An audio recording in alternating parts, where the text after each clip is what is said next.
Assalamualaikum warahmatullahi wabarakatuh. Alhamdulillahilladzi arsala rasulahu bil huda wa dinil haqq liyudhhirahu 'ala dini kullihi wa kafa billahi syahida. Asyhadu an la ilaha illallah wa asyhadu anna Muhammadar Rasulullah. Allahumma salli ala sayyidina Muhammad wa ala alihi wa ashabihi ajma'in. Amma ba'du. Ayah bunda dan AATT keluarga besar SDIT Insan Rabbani, apa kabar semuanya? Alhamdulillah, luar biasa, Allahu Akbar. Alhamdulillah, kita sudah lama tidak bersua, sudah lama juga tidak berjumpa, sehingga rasa rindu tentunya sangat menyelimuti diri kita. Tapi jangan khawatir, dengan media teknologi kita akan lebih memudahkan kita untuk bersama-sama belajar. Dan kali ini Ustadz di sini akan membahas sedikit tentang Idul Kurban. Apa itu kurban dan apa hukum melaksanakan kurban? Bagaimana ketentuan hewan kurban dalam Islam? Siapa yang berhak menerima kurban? Dan apa keutamaan dari ibadah berkurban? Itu semua akan kita bahas secara singkat bersama Ustadz Rafiq Hidayat. Baik, AATT, kita mulai ya. Ayo AATT, siapa yang tahu ritual ibadah kurban sejarahnya mulai kapan? Tentu AA dan TT sudah tahu. Ritual ibadah kurban itu dimulai sejak zaman Nabi Ibrahim alaihi salam. Nabi Ibrahim alaihi salam pada saat itu mempunyai seorang anak. Ayo AA dan TT, siapa yang tahu anak dari Nabi Ibrahim alaihi salam? Ya, betul sekali. Anaknya bernama Ismail. Dan Nabi Ismail itu juga seorang nabi yang meneruskan perjuangan ayahnya, yakni Ibrahim alaihissalam. AA dan TT, jauh sebelum pelaksanaan Idul Kurban, ada sebuah peristiwa yang agung, yang sangat mulia, yakni peristiwa di mana ada seorang nabi, yakni Nabi Ibrahim alaihissalam, diuji keimanannya, diuji ketaatannya oleh Allah Subhanahu wa taala, yaitu dengan mengorbankan anak sematawayangnya. Siapa? Ya, Ismail alaihissalam. Ini adalah awal mula disunnahkannya ibadah kurban. Jadi saat itu Nabi Ibrahim alaihissalam tertidur pulas. Allah Subhanahu wa taala memerintahkan dalam tidurnya kepada Nabi Ibrahim untuk menyembelih anak sematawayangnya, yakni Ismail alaihissalam. Ketika terbangun, Nabi Ibrahim bertanya-tanya, apakah ini perintah dari setan ataukah perintah dari Allah Subhanahu wa taala? Dan mimpinya itu berulang sampai beberapa kali, sehingga Nabi Ibrahim meyakini bahwa ini adalah perintah dari Allah Subhanahu wa taala. Tentu AA dan Teteh juga tahu bagaimana Nabi Ibrahim alaihissalam hendak menyembelih Ismail alaihissalam, yang kemudian mengajak Ismail, bertanya kepada Ismail anaknya, wahai anakku, aku diperintahkan oleh Allah Subhanahu wa taala untuk menyembelihmu. Apakah engkau bersedia? Dan bayangkan jika AA dan TT berada pada posisi Ismail alaihissalam, apakah AA dan TT mau disembelih oleh ayah atau bundanya? Tentu tidak kan? Nah, tapi apa jawaban Ismail alaihissalam? Jawaban Ismail adalah, jikalau itu perintah Rabbmu, jikalau itu perintah Allah Subhanahu wa taala, maka laksanakanlah ayah, dan engkau akan mendapatiku sebagai anak yang bersabar. Subhanallah, ini adalah peristiwa yang sangat agung. Dari sinilah disunahkannya ibadah kurban. Karena ketika disembelih Ismail alaihissalam, Allah gantikan Ismail dengan seekor domba. Betul sekali. Nah, masuk dalam apa yang dimaksud dengan kurban. Kapan waktu pelaksanaannya? Kita akan bahas ya. Yang pertama, ayo A dan Teteh, siapa yang tahu apa arti dari kurban? Betul sekali. Kurban berasal dari bahasa Arab yaitu qoribun, yang berarti dekat atau mendekatkan. Maksudnya apa? Jikalau kita melaksanakan ibadah kurban, itu artinya mendekatkan diri kita kepada Allah Subhanahu wa ta'ala. Kemudian yang dimaksud kurban dalam syariat Islam adalah mengorbankan hewan untuk mendekatkan diri kita kepada Allah Subhanahu wa ta'ala pada bulan Zulhijjah. Nah, jadi kurban itu untuk mendekatkan diri kita kepada Allah Subhanahu wa ta'ala. Kapan pelaksanaannya? Betul, kurban dilaksanakan yaitu pada tanggal 10 Zulhijjah sampai 13 Zulhijjah. Ayo, siapa yang tahu apa yang disebut 10 Zulhijjah?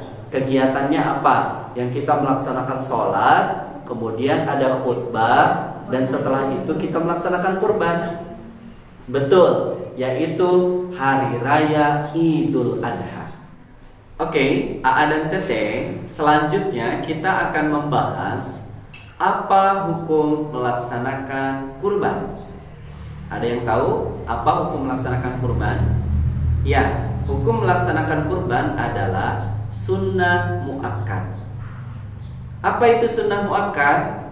Sunnah atau perkara sunnah yang mendekati perkara wajib. Jadi kalau kita melaksanakan ibadah kurban, maka hukumnya mendekati wajib dan pahalanya juga mendekati wajib. Jadi sunnahnya sunnah yang dikuatkan. Jadi kalau AA dan Teteh, ayah dan bunda ingin melaksanakan kurban, pahalanya sungguh mulia di sisi Allah Subhanahu wa ta'ala. Dan adapun ketentuan kurban dalam Islam, yang pertama adalah bahwasanya kita menghendaki kurban itu menggunakan hewan dan bukan hewan ternak. Sekali lagi ya, saya sampaikan A dan Teteh bahwa hewan yang dijadikan hewan kurban itu bukan hewan ternak. Ada yang nanya nih ke Ustadz, boleh nggak hewan ternak kita jadikan kurban? Contohnya apa? Ayam, bebek, kelinci.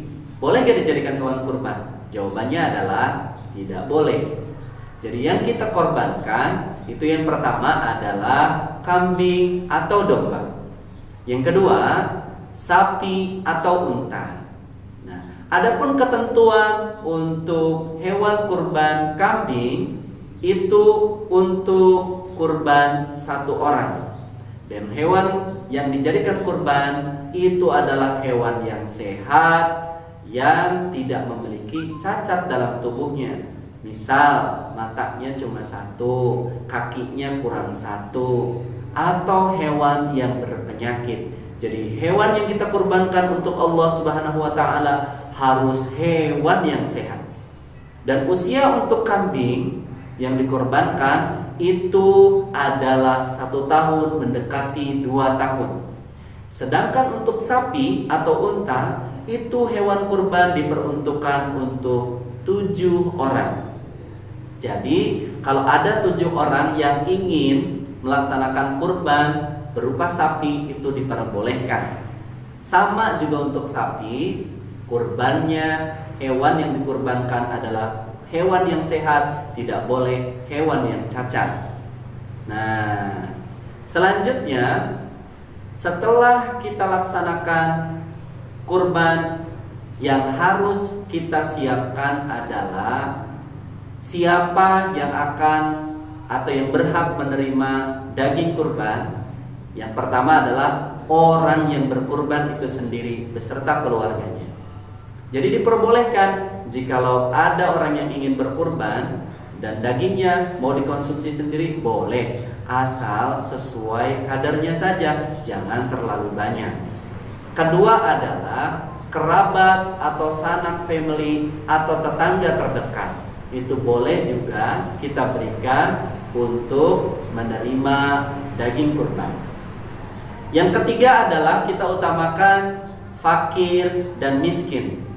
Ya, jadi kalau AA dan Teteh sudah melaksanakan ibadah kurban, sudah kita siapkan per plastiknya atau per kantongnya, itu bisa dilaksanakan atau dibagikan untuk fakir dan miskin. Nah, AA dan Teteh selanjutnya, apa keutamaan ibadah kurban dalam Islam dan apa yang bisa kita ambil hikmah dalam pelaksanaan kurban ini? Yang pertama adalah meneladani Nabi Ibrahim dan Nabi Ismail alaihissalam. Kemudian yang kedua adalah mendapatkan pahala dari Allah Subhanahu wa ta'ala. Selain dua keutamaan tadi, keutamaan yang ketiga adalah ini merupakan ibadah yang disunahkan. Jadi tentu pahalanya sangat disukai oleh Allah Subhanahu wa ta'ala. Selain itu, ibadah kurban juga bermanfaat atau memberikan keutamaan, yakni berbagi dengan orang yang lain. Yang selanjutnya, kurban juga merupakan ibadah yang paling utama di bulan Dzulhijjah, di hari raya Idul Adha. AA dan Teteh, ayah bunda yang dirahmati Allah Subhanahu wa ta'ala. Demikian pembahasan singkat mengenai pelaksanaan kurban. Semoga kita senantiasa oleh Allah Subhanahu wa ta'ala diberikan kemudahan untuk bisa melaksanakan kurban. Jika tidak tahun ini, bisa tahun yang akan datang. Dan kami dari SDIT Insan Rabbani membuka peluang bagi ayah dan bunda, AA dan Teteh yang ingin melaksanakan kurban bersama kami di SDIT Insan Rabbani. Kami sangat tunggu kerjasamanya. Semoga kita oleh Allah Subhanahu wa ta'ala dijadikan orang-orang yang senantiasa meneladani kisah Nabi Ibrahim dan Ismail alaihissalam. Saya sebagai penutup, Ustadz akan menyampaikan sebuah surat dalam Al-Quran yang AA dan Teteh juga sudah tentu menghafalkannya. Yaitu surat apa? Ya, benar, yaitu surat Al-Kautsar ayat 1 sampai dengan ayat 3.